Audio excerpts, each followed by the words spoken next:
To spend it or to save it? We'll be discussing that question with Chris Leithner, the evening program's honorary, unpaid financial commentator, in just a moment.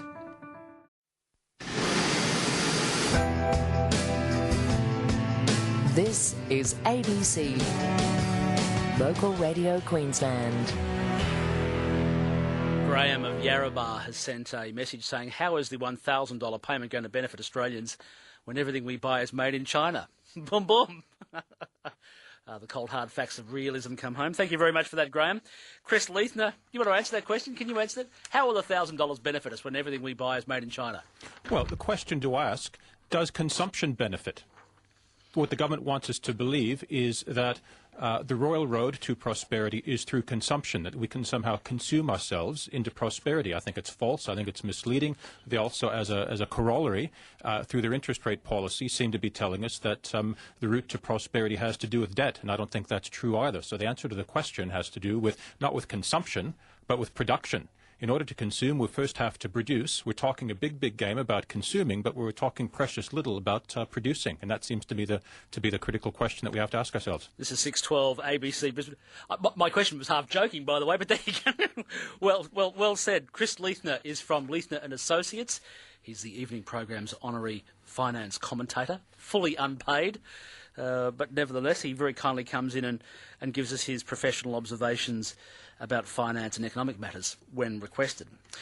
So the question that many people are asking Chris today is, should we spend it or should we save it? I'll put aside the matter of exactly how we get it at the moment, but if you're on child benefit A, you're eligible. And some confusion about whether you can actually demand it in a lump sum or just wait for it to sort of be dropped in there automatically. But given the financial outlook for next year, as I understand things, the economic problems of overseas have not really hit Australia yet. The layoffs by the ANZ Bank and others appear to be a preemptive move to position themselves for next year. It doesn't look like we've been hit by the economic hardships of the rest of the world yet. Should we spend or should we save it? Well, the first point is that adults will make their own decisions as they see fit. There's everything to be said for free people making that choice. That's point one. So your main platform is that people should take responsibility for their own actions. That's precisely right. Leading on from that, though, is returning to my previous point that everybody wants prosperity. How to get there? It's not through consumption. It's through production. So that everybody wants. Explain what you mean. Well, put it this way. What we're consuming, what we're literally at this moment, or what we're having for breakfast tomorrow, somebody had to produce it. We're talking about physically existing goods or existing services. So someone has to make something. Right. And it's logically so obvious. Some of your listeners are probably laughing. They say, well, of course, one has to produce before one consumes. But the point then is to say, well, how does one produce? And the way to produce, or the means to production, it has to do with savings. Answering your question then, it seems to me, again, allowing for the fact that individuals, adults will make their own decision. Ultimately, if Australians are, and I suspect they are, serious about prosperity, then the route to prosperity has to do with savings. So, you need an increase in production, first of all, before you need an increase in consumption. Well, if we want more bacon and eggs tomorrow morning for breakfast, somebody has to induce the pig to grow bigger and the chicken to lay more eggs. That has to do with effort, and it has to do with the capital that's involved in order to induce that increase in production. Well, let's choose something as simple as the car industry, which whether it's simple or not.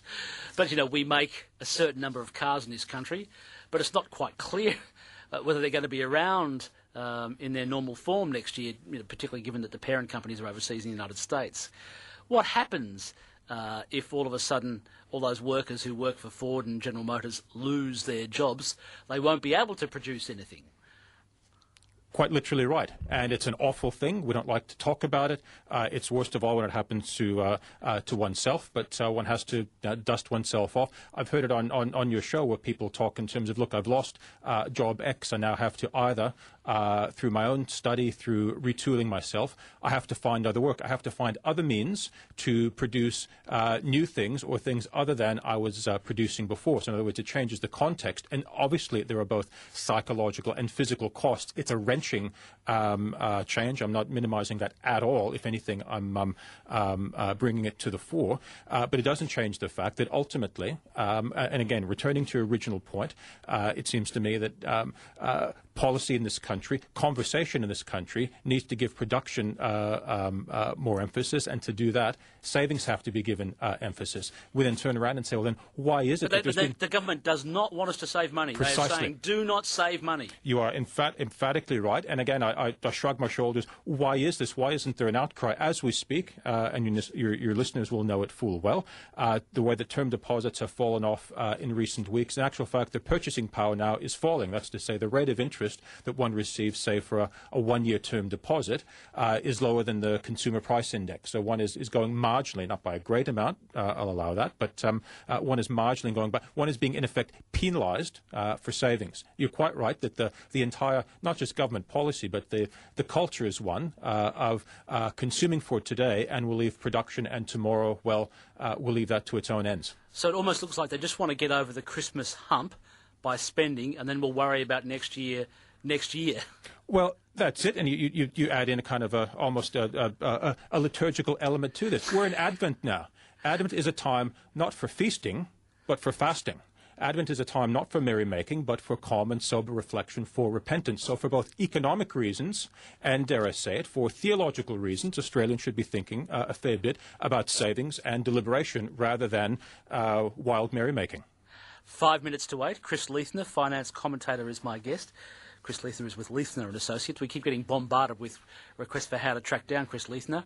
Just put his name, Leithner and Associates, Brisbane, in your search engine, and I'm sure it will come up. What's the current rate of inflation in Australia? Just the ballpark, the CPI, as it's called, the current rate of inflation. Right. I won't belabor it. Or the consumer price index. That's right. Inflation and the CPI are separate things. That's perhaps a discussion for another day. But I've got the Reserve Bank's measure of consumer price inflation, which they conflate the two things, dated the 21st of November for all groups of goods and services as of the September quarter, 5.0%. 5% inflation. All right. Now, what's the average rate of interest I'll get on for Steve Austin in his ordinary everyday savings account for a major bank? Say? Yep. I've simplified. I've gone to a website called interest.com.au so that listeners can check it out for themselves. To simplify, I've looked at term deposits because they're more comparable between institutions. I've simplified, and perhaps I've been a bit more arbitrary. I've looked at term deposits of $25,000 or more. Mm-hmm. A term deposit on average for I think it's 14 institutions I'm looking at for 1 year, 4.55%. 4.55.